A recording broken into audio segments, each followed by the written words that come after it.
विरार फुलपाड़ा के मामानगर क्षेत्र में एक अहम राजनीतिक घटनाक्रम सामने आया है। बहुजन विकास अघाड़ी की पूर्व नगर सेविका मनीषा पाटिल ने अपने करीब 300 समर्थकों और कार्यकर्ताओं के साथ भारतीय जनता पार्टी में औपचारिक रूप से प्रवेश किया। इस सामूहिक प्रवेश से स्थानीय राजनीति में हलचल तेज हो गई है। यह आयोजन नालासोपारा के भाजपा विधायक राजन नाइक की प्रमुख उपस्थिति में संपन्न हुआ। साथ ही भाजपा के पूर्व जिला अध्यक्ष महेंद्र पाटिल, कल्पक पाटिल, सुनील ठाकुर और राजेश ठाकुर सहित कई वरिष्ठ पदाधिकारी व गणमान्य नेता मंच पर मौजूद रहे। कार्यक्रम के दौरान सभी नए सदस्यों का भाजपा पदाधिकारियों द्वारा स्वागत किया गया। मनीषा पाटिल ने अपने संबोधन में कहा कि भाजपा की विकासोन्मुख नीतियों, मजबूत नेतृत्व और जनहितकारी कार्यों से प्रेरित होकर उन्होंने यह निर्णय लिया है।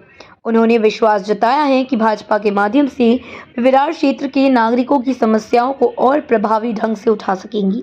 वहीं विधायक राजन नाइक ने कहा कि बड़ी संख्या में कार्यकर्ताओं का भाजपा से जुड़ना संगठन के लिए शक्ति बढ़ाने वाला है और आने वाले समय में इसका सकारात्मक प्रभाव स्थानीय राजनीति और विकास कार्यों पर देखने को मिलेगा। Bureau report, VRS news. 21 December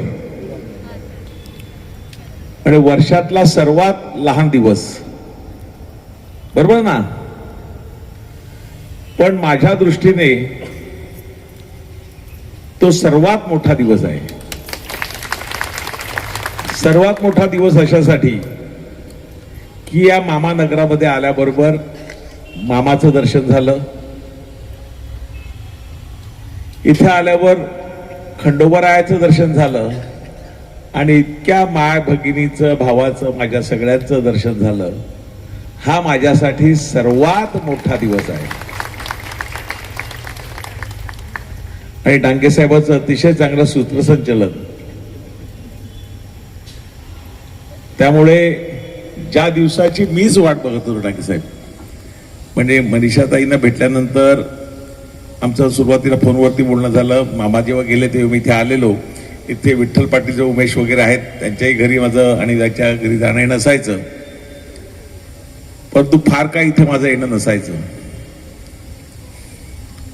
पण यांच्या संपर्कानंतर आम्ही सांगायचं की भारतीय जनता पार्टीत तुम्ही या, कारण तुमच्याकडे मामाचा वारसा आहे। मामाबद्दल बरंच माहिती मला आहे, ऐकून आहे। अतिशय चांगले दानशूर व्यक्ती, लोकांना मदत करणारे, लोकांच्या सुखदुःखात जाणारे एक आदर्श नगरसेवक ते होते। त्यांनी केलेल्या कामाची पोच म्हणूनच आपण इतक्या मोठ्या संख्येने या सुंदर अशा संध्याकाळी अतिशय प्रसन्न वातावरणात इतक्या मोठ्या संख्येने पक्षप्रवेशासाठी आलात। मी सौ मनीषा पाटील, त्यांचे पतिदेव आणि त्यांचे चिरंजीव आदित्यराज यांचं भारतीय जनता पार्टी परिवारामध्ये हार्दिक हार्दिक स्वागत करतो। मूळ स्थापना भारतीय जनसंघ 1951 साली झाली आणि त्या पक्षाची स्थापना मुळी एक निराळ्या उद्देशाने झाली।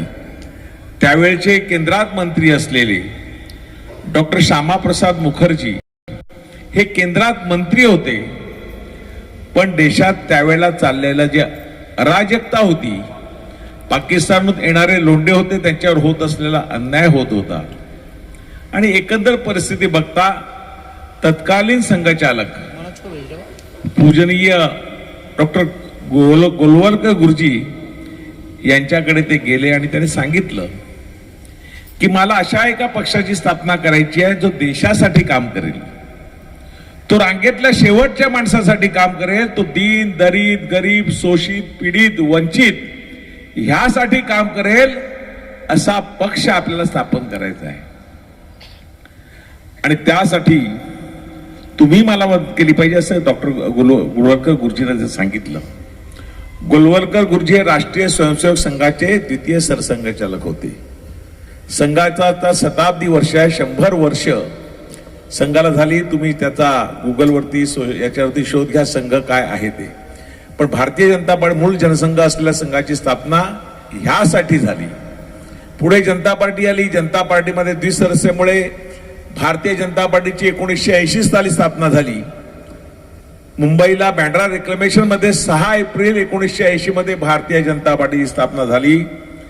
84 साठी 2 खासदार असलेला हा पक्ष आज जगातल्या 18 कोटी म्हणजे भारतातल्या सगळ्यात जगातला मोठा पक्ष आणि ज्या पक्षाचे 18 कोटी सभासद आहेत, हा जगातला, देशातला, महाराष्ट्रातला आणि आपल्या सर्वांमुळे हा वसई विरार महापालिका क्षेत्रातलाही सर्वात मोठा पक्ष आहे. ह्या पक्षामध्ये आपण सर्व आज प्रवेश करणार आहोत.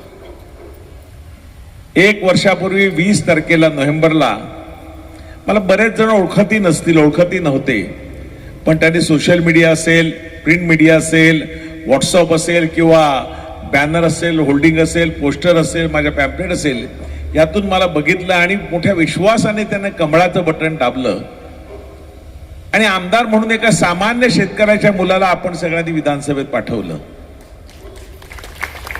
पण वर्षभरात मी विधानसभेत केलेल्या कामाचं कॅलेंडरच्या रूपाने आणि अहवालाच्या रूपाने तुमच्यापर्यंत पोहोचवेल. येणाऱ्या 2-4 दिवसांमध्ये 30-31 डिसेंबरच्या तुमच्याकडे पोहोचवेल की विधानसभेत मी मोठं काय जरी केलं नसेल तर काम चांगलं करण्याचा प्रामाणिकपणे प्रयत्न केला.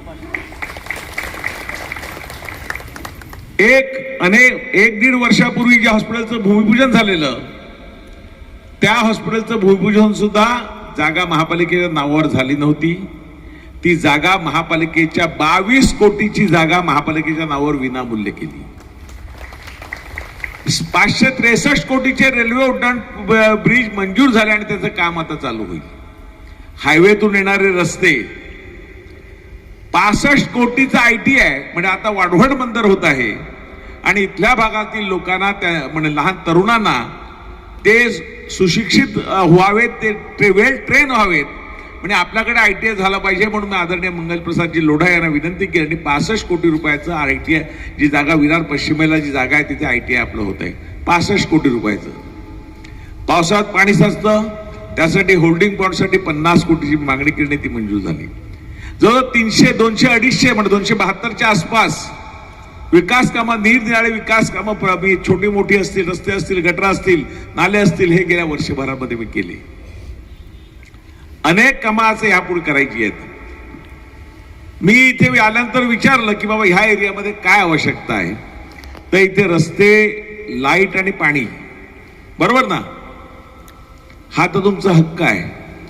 केंद्र सरकारने 500 कोटी रुपये महापालिकेला अमृत योजना टप्पा 2 साठी दिलेल्या ती पाणी तुमच्या घरापर्यंत पोहोचावं आणि राज्य सरकारने 1950 कोटी रुपये ते पाणी धरणातून या वसई विरारपर्यंत यावं यासाठी दिले. धरणं बांधून आणि पूर्ण दिले आहेत ते. असं त्यामुळे केंद्र सरकार पैसे देतं, राज्य सरकार पैसे देतं, पण हे पैसे इथे त्याचा चांगला विनियोग दुर्दैवाने जो व्हायला पाहिजे होता, पर्याप्त मात्रामध्ये पाणी पर व्यक्तीला वर्ल्ड हेल्थ ऑर्गनायझेशनच्या नियमाप्रमाणे 135 लिटर पाणी प्रत्येक व्यक्तीला दिवसाला मिळाला पाहिजे. तो तुमचा हक्क आहे. त्यामुळे मी सांगितल्याप्रमाणे काम खूप करायचं आहे, पण त्यासाठी आपली साथ हवी आहे. आपण देणार ना साथ? देणार ना? एकदा संधी द्या, फक्त एकदा संधी द्या. चांगलं काम ह्या नालासोपारा विरार वसईचा सर्वांगीण विकास करू. केंद्र सरकारच्या माध्यमातून रेल्वेची 5वी आणि 6वी लाईन MRVC मुंबई रेल विकास कॉर्पोरेशनच्या माध्यमातून चालू आहे. विरार येथे चांगलं स्टेशन, या पश्चिमे रेल्वेवरती अतिशय चांगलं स्टेशन विरारवरती बनते. वसईमध्ये आपलं मोठं जंक्शन बनते वसई स्टेशन. ही इथून जाणाऱ्या STच्या म्हणजे कोकणातले माझे भाऊ बंधू असतील तर जास्त पैसे देऊन जावं लागते कोकणात, तर कोकणासाठी वसईतून गाडी आपण सोडणार आहोत. त्याची सुरुवात वसईमध्ये आपण नजीकच्या काळात करणार आहोत आणि कोकणासाठी जाणाऱ्या विशेष बसेस